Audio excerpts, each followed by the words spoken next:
Today we did an activity that helped us discover the rules for multiplying exponents, multiplying powers. And I do have to fix one little thing here. I got too many fives.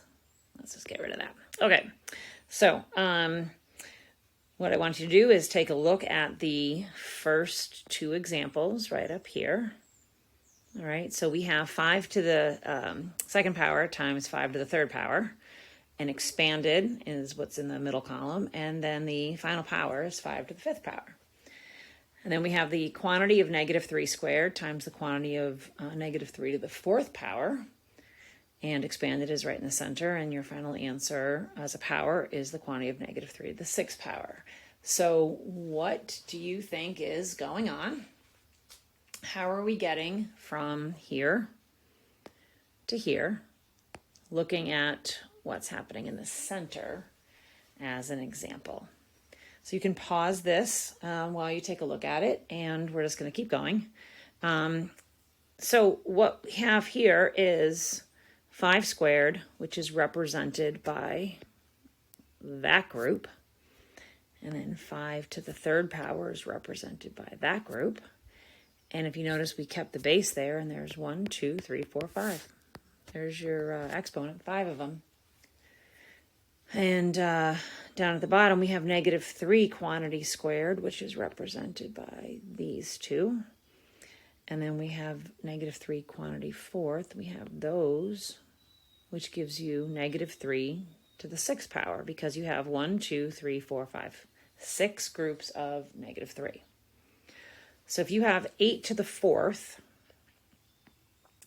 times 8 to the third, it's just basically 1, 2, 3, 4, and then 1, 2, 3, which is 8 to the seventh power.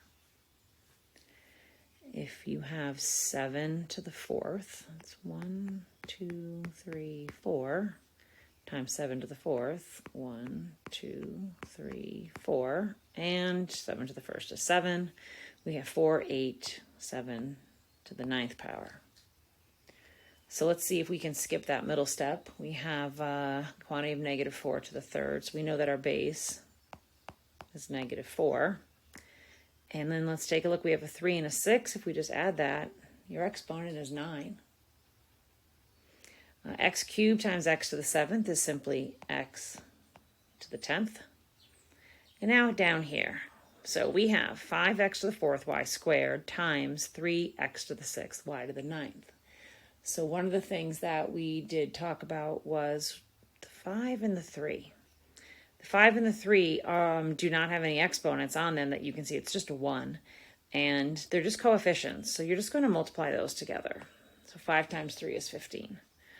And now you have your x's. So you have x to the fourth plus 6 is x to the 10th. And then we have y squared, y to the ninth, y to the 11th. So that's your answer here. 15x to the 10th, y to the 11th. So the pattern that's relating these expressions are bases are the same.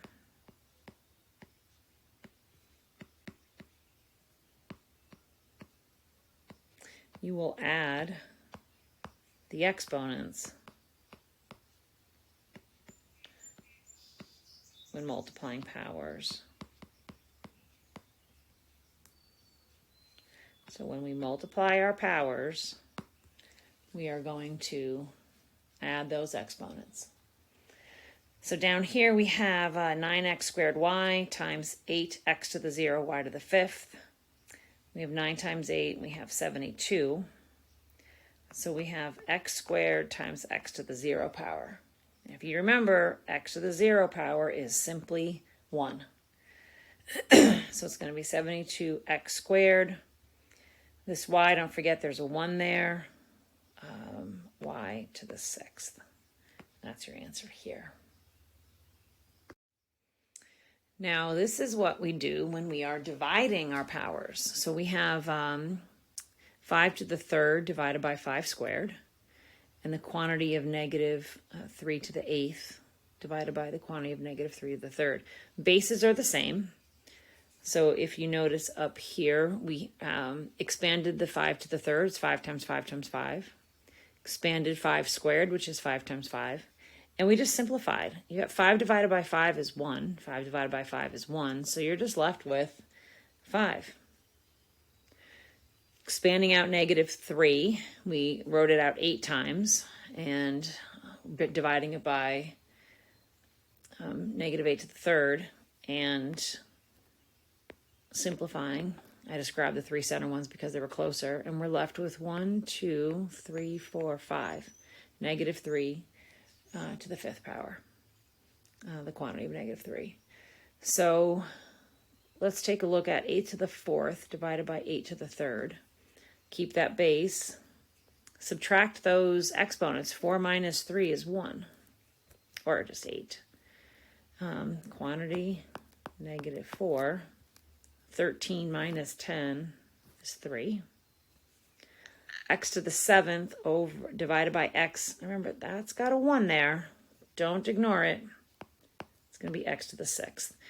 I'm going to write this out. 1, 2, 3, 4, 5, 6, 7 over 1. So you can see what's happening here. You're dividing 7 divided by the x to the 7th divided by the first. You've got 6 left. Now with this last one, same thing as we did earlier, we're just going to go ahead and divide those coefficients. So 12 divided by 6 is 2. And then we have, it's a little hard to see, 4 divided by 2, which makes it 4 minus 2. So we have 2x squared. So the pattern that we see is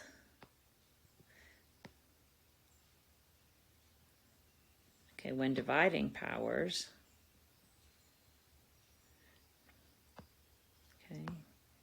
if the bases are the same,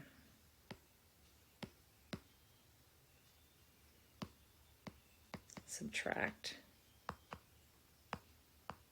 the exponents. If the bases are the same, subtract the exponents. Down here we have 8 divided by 4 is 2. 9 minus 3 is 6. And this is the interesting thing here. So we have y to the 3rd and y to the 3rd, which is y to the 3 minus 3, which is y to the 0. Remember, anything raised to the 0 power is 1. But if you go back and just think about when you're simplifying whole numbers, if this was 5 over 5, it would just be 1 because they would cancel each other out. But the reason that 5 divided by 5 is 1 and we can cancel it out is because of this exponent rule.